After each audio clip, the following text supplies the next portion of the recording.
We haven't talked about TV. There is this little thing off to the side where the TV networks have invested $7 billion a year in their rights. What is the possible risk for them in this?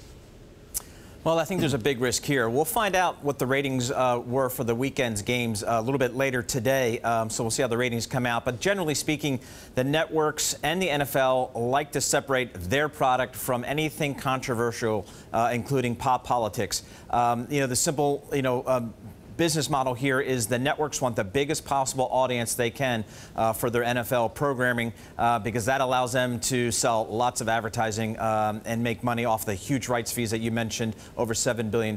So generally speaking, they like to stay out of controversial issues that could impact their audience. And this doesn't come up in a vacuum. There were already questions being raised about ratings toward the end of last year as well as the beginning of this year. So there were some questions about whether NFL ratings are going to stay up anyway.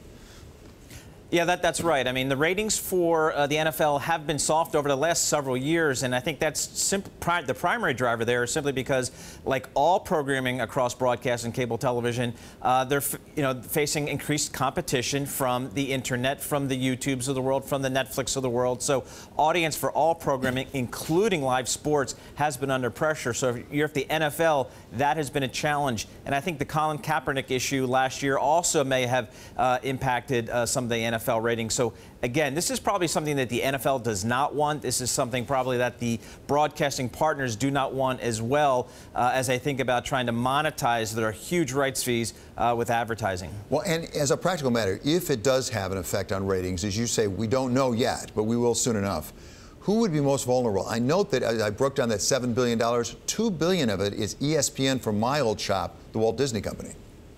That's right. ESPN has made a huge bet on the NFL. They have the biggest programming sports budget in the world.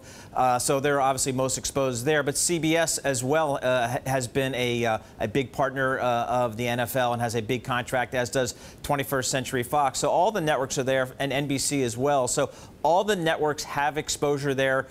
They have big rights fees, and they really rely upon NFL programming to drive revenue and to drive audience to other parts of their schedule throughout the week. Yeah, at the same time, Paul, more people may tune in just to see what happens during the national anthem. Yeah, we'll see. It was interesting. A lot of the networks actually cut in a little bit earlier to their broadcast than they typically do to make sure that they did get the national anthem across a lot of the games, because I think they recognized that there would be heightened interest for that part of the broadcast.